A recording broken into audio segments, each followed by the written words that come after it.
कैसे हैं आप लोग। मेरा नाम गौरव है। तो आइए आज समझते हैं हम नरकटियागंज राज्य के राजा के बारे में और उसकी पूरी रियासत के बारे में।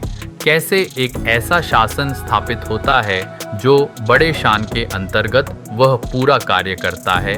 बेतिया से निकाल करके नरकटियागंज राज्य का निर्माण होता है। नरकटियागंज राज्य बिहार के पश्चिम चंपारण जिले में स्थित एक छोटा राजवंश था जो अपने ऐतिहासिक महत्व के लिए जाना जाता है। यह राजवंश बेतिया के रामनगर राजवंश से अलग हुआ था और इसकी जड़ें बेतिया के ऐतिहासिक परिदृश्य में गहराई से धंसी हुई हैं। नरकटियागंज की भूमि और संस्कृति एक समृद्ध विरासत को समेटे हुए है जो स्थानीय लोगों के जीवन और परंपराओं पर एक अद्वितीय छाप छोड़ती है। नरकटियागंज राज का संबंध बेतिया के रामनगर राजवंश से था। 19वीं सदी में जब महाराज हरेंद्र किशोर सिंह की राजस्व व्यवस्था चल रही थी तो कुछ राज परिवार के सदस्यों ने अपने लिए अलग जागीरें स्थापित कीं, जिनमें नरकटियागंज भी शामिल था। यह क्षेत्र ठाकुर राजपूतों के अधीन रहा जो बेतिया के राजघराने से संबंधित थे। ये छोटे राज परिवार अपने सीमित प्रभाव के बावजूद स्थानीय जीवन में एक महत्वपूर्ण भूमिका निभाते थे। इस क्षेत्र का ऐतिहासिक महत्व कृषि और वन संसाधनों पर आधारित था। ब्रिटिश साम्राज्य के दौरान नरकटियागंज जमींदारी प्रणाली के तहत प्रशासित था जो इसकी सामाजिक और आर्थिक संरचना को आकार देता था।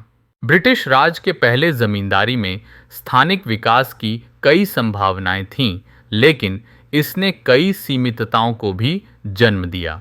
स्वतंत्रता के बाद 1954 के जमींदारी उन्मूलन अधिनियम ने इस राजवंश का राजनीतिक प्रभाव समाप्त कर दिया, जिसके बाद यह क्षेत्र एक छोटे शहर में परिवर्तित हो गया।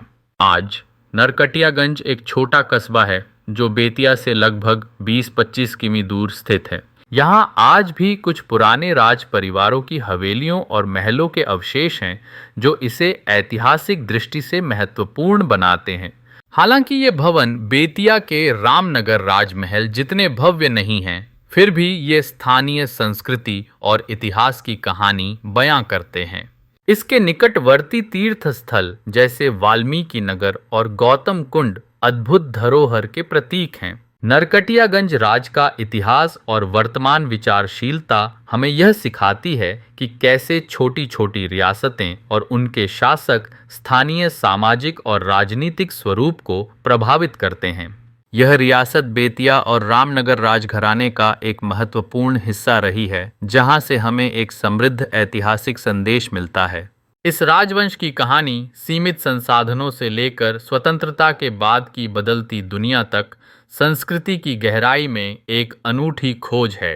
कैसी लगी आपको यह जानकारी, आप हमें कमेंट में बताएं और सब्सक्राइब करना ना भूलें। अधूरा काम ना करें, पूरा काम करें और घंटा बजाते जाएं।